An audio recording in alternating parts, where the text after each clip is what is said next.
ओम शांति 13/12/2021। परम पिता परमात्मा के मीठे मीठे महावाक्य मीठे मीठे बच्चों के लिए। तो परमात्मा कहते हैं, मीठे बच्चे, श्रेष्ठ बनना है तो श्रीमत पर पूरा पूरा चलो। श्रीमत पर ना चलना ही सबसे बड़ी खामी है। प्रश्न है, किन बच्चों का गला घुट जाता है, बुद्धि से ज्ञान निकल जाता है? बाबा का उत्तर है, जो चलते चलते अपवित्र बन जाते हैं, पढ़ाई छोड़ बाप को फारकती दे देते हैं, उनकी बुद्धि से ज्ञान निकल जाता है।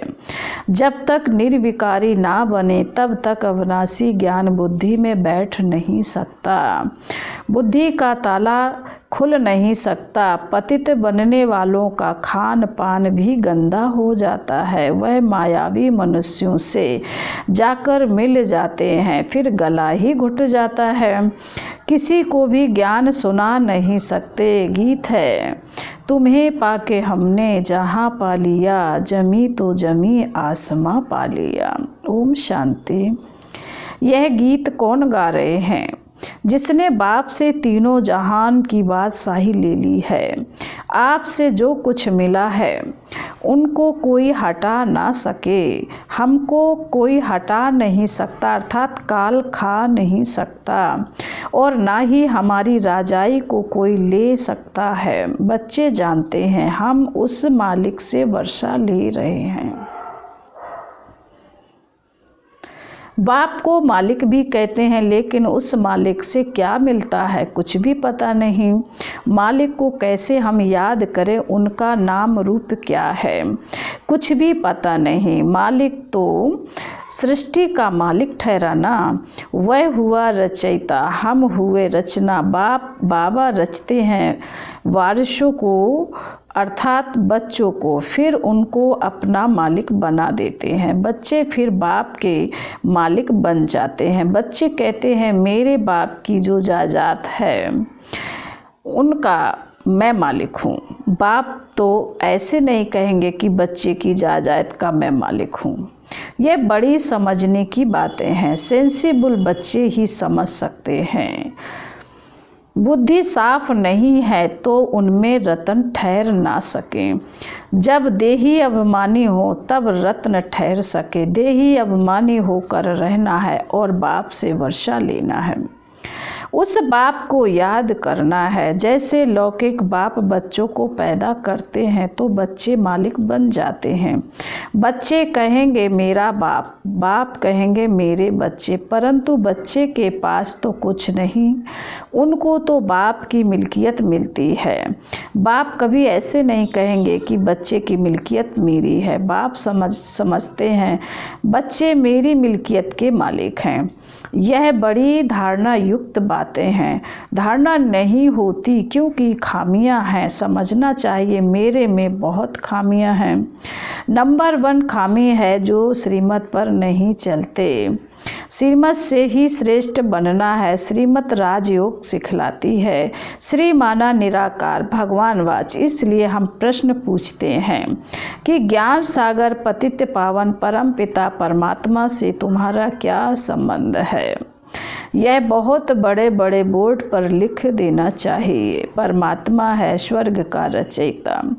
तो जिनका परमात्मा से संबंध होगा वह भी जरूर स्वर्ग का मालिक बन ही जाएगा। बाप आकर बच्चों को सलाम करते हैं, सलाम मालिकम बच्चे। बाप कहते हैं मालिकम सलाम। हम तो सिर्फ ब्रह्मांड के मालिक हैं, तुम ब्रह्मांड और विश्व दोनों के मालिक बनते हो। इसलिए बाबा बच्चों को डबल सलाम करते हैं। एक ही बेहद का बाप तुम्हारी कितनी निष्काम सेवा करते हैं। लौकिक बाप निष्काम नहीं होते, उनको आस रहती है हम वानप्रस्थ अवस्था में जाएंगे तो बच्चे हमारी सेवा करेंगे। असूल यह कायदा था, बच्चे बाप की सेवा करते थे। आजकल तो पैसे उड़ा देते हैं। तुम बच्चे जानते हो हमको ऐसी बादशाही मिलती है बाप से। लक्ष्मी नारायण के लिए भी लिखो कि इन्हों को जानते हो, इन्हों को यह स्वर्ग की बादशाही किसने दी? जरूर स्वर्ग स्थापन करने वाला ही देगा। पुरानी दुनिया हो तब तो नई दुनिया स्थापन करेंगे। तो लक्ष्मी नारायण ने यह वर्षा पाया श्रीमत पर चलने से। श्रीमत राजयोग और सहज योग ज्ञान सिखलाती है। जिनको समझाते हैं वह राजा बन जाते हैं। पहले नंबर में श्री कृष्ण, उनसे ऐसा क्या कर्म किया, पहले नंबर में श्री कृष्ण, उसने ऐसा क्या कर्म किया जो अपने माँ बाप से भी जास्ती मर्तबा पाया। वह महाराजा महारानी कहाँ के थे जिनके पास कृष्ण का जन्म हुआ। जब तक निर्विकारी होकर नहीं रहेंगे तब तक अविनाशी ज्ञान बुद्धि में बैठ नहीं सकता। बुद्धि का ताला खुलता ही तब है जब पवित्र रहते हैं। अपवित्र बनने से सब बुद्धि से निकल जाएगा। बहुत बच्चे फारकती दे देते हैं, पढ़ाई को ही छोड़ देते हैं, वह फिर कभी किसी को ज्ञान सुना ना सकें। पतित बन जाते, खान पान भी गंदा खाते, मायावी मनुष्यों से जाकर मिलते हैं, उनके गले घुट जाते हैं। यह बात भी शास्त्रों में है। वृंदावन में रास आदि होती थी, मना कर देते थे, किसी को सुनाएंगे तो गला घुट जाएगा। यह ज्ञान की बात है। अगर फारकती दी जाकर निंदा करते तो गला घुट जाता है। कहते हैं ना, गुरु की निंदक ठौर न पाए। बाप कहते, सृष्टि जब पतित पुरानी हो जाती है तब मैं आता हूँ। मनुष्यों को तमो प्रधान बनना ही है। जो कर्तव्य करेंगे वो उल्टा ही करेंगे, क्योंकि उल्टी मत मिल रही है, श्रीमत है नहीं। उल्टी मत पतित भ्रष्टाचारी बनाती है। आगे भ्रष्टाचारी अक्षर ही नहीं था। सन्यासी विकारों का संन्यास करते हैं पावन बनने के लिए। तो पहले यह बात समझानी है कि परमपिता परमात्मा से तुम्हारा क्या संबंध है। सब भगवान को याद करते। भगवान कहते, मुझे सब भक्त प्रिय हैं, क्योंकि उन सबको मुझे ही गति सद्गति देनी है। वह समझते हैं भगवान आकर भक्तों को भक्ति का फल देते हैं, इसलिए भगत भगवान को प्रिय हैं। बाबा समझाते हैं, तुमने दुर्गति को पाया है, अब मैं सद्गति देने आया हूँ। भक्ति के बाद भगवान को आना है जरूर। मुझे तुमको ही पहले भक्ति का फल देना पड़ता है, और तो शुरू से लेकर मेरे भक्त है नहीं। वह तो अनेकों की भक्ति करते हैं। तुम मेरे प्यारे बच्चे हो। तुम मालिक थे, फिर माया रावण ने तुम पर जीत पा ली है और फिर भक्ति शुरू हो गई है। यह भी ड्रामा है। मैं तो सबकी सद्गति करता हूँ। अब तुम मेरी मत पर चलते हो ना। मत देने के लिए जरूर मुझे आना पड़ता है, नहीं तो कैसे सद्गति का रास्ता बताऊं। मैं इस पहले नंबर के भगत के तन में आता हूँ। यह है नंदीगढ़। शिव के मंदिर में सामने नंदीगढ़ रखते हैं। अब विचार करो, परम पिता परमात्मा बैल के तन में तो नहीं आएगा। राजयोग बैल द्वारा कैसे सिखलाऊंगा।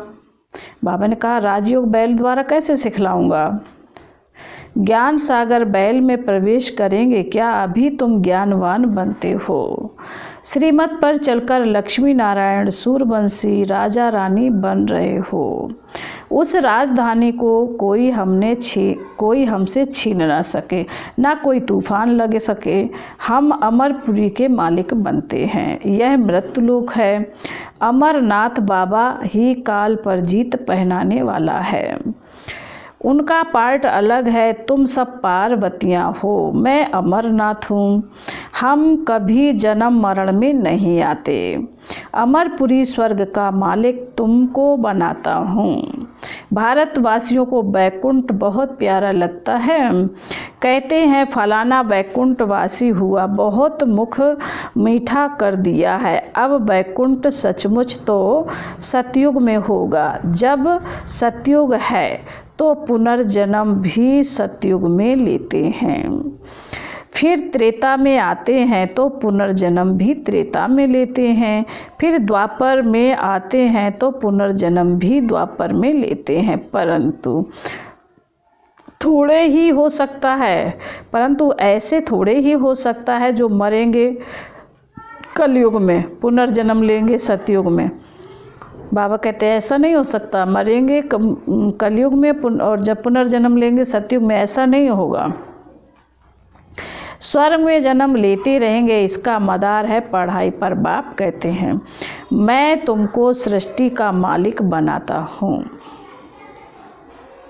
मैं निष्कामी हूँ, हम विश्व का मालिक नहीं बनते। तुम स्वर्ग में जाते हो तो मैं विश्रामी हो जाता हूँ।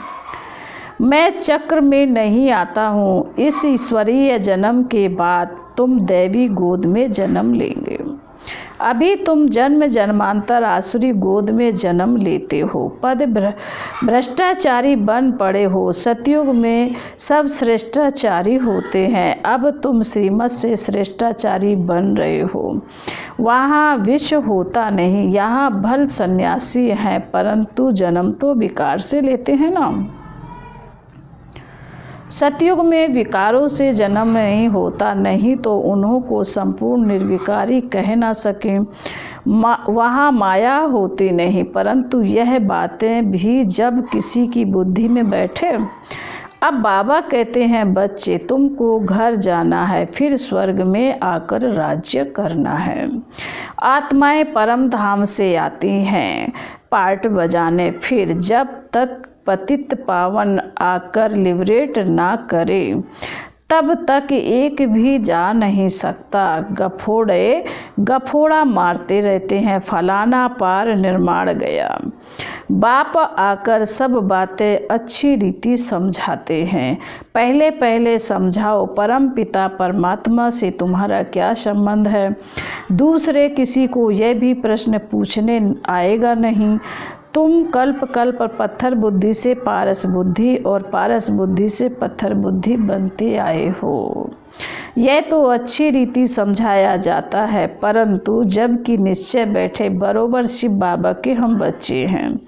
बाबा कहते हैं मैं अब आया हूँ तुमको सुखधाम ले चलेंगे, वहाँ ले चलेंगे। वहाँ यह विष नहीं मिलेगा। मूल बात ही पवित्रता की है। जो कल्प पहले रहे थे वही अब भी रह सकते हैं। बहुत बच्चियाँ लिखती हैं बाबा पता नहीं कब बंधन टूटेगा, युक्ति बताओ। बाबा भी कहते हैं बच्चे बंधन टूटेगा अपने टाइम पर। बाबा क्या करेंगे?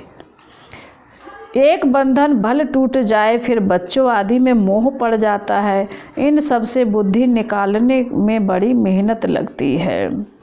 कई तो और ही जास्ती मोह में आ जाते हैं, बहुत हैं जो मोह में लटक पड़ते हैं। बाबा कहते हैं तुम मोह एक बाप में रखो तब धारणा होगी, कोई ज्ञान उठा नहीं सकते तो भागंती हो जाते हैं, फिर नाम बदनाम होता है। ड्रामा में कल्प पहले भी यह हुआ था।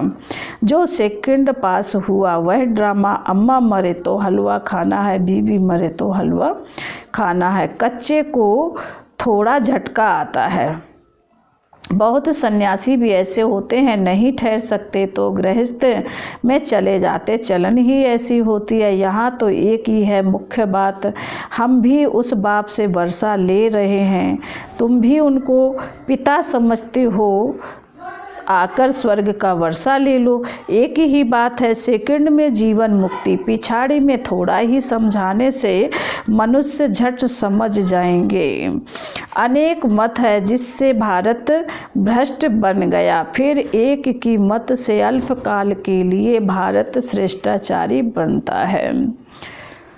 श्रेष्ठ जरूर बाप ही बनाएंगे, सबको पार ले जाने वाला एक ही बाप है, तो जरूर कोई डुबोने वाले भी होंगे। बाप तो सबको कहते हैं विकारों का संन्यास करना ही पड़ेगा, तब ही तुम पवित्र दुनिया के मालिक बन सकेंगे।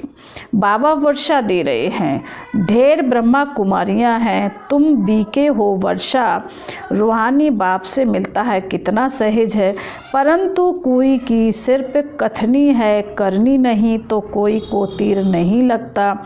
कथनी से भला और किसका भला हो जाएगा, परंतु खुद भी करनी नहीं है तो गिर पड़ेगा। जिनको ज्ञान देंगे वह चढ़ जाएगा, खुद गिर पड़ेगा।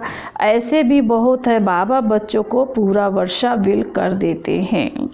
अब तुम लायक बन स्वर्ग के मालिक बनो। अच्छा, बाबा कहते अच्छा, मीठे मीठे स्किल दे बच्चों प्रति माता पिता बाप दादा का याद प्यार और गुड मॉर्निंग।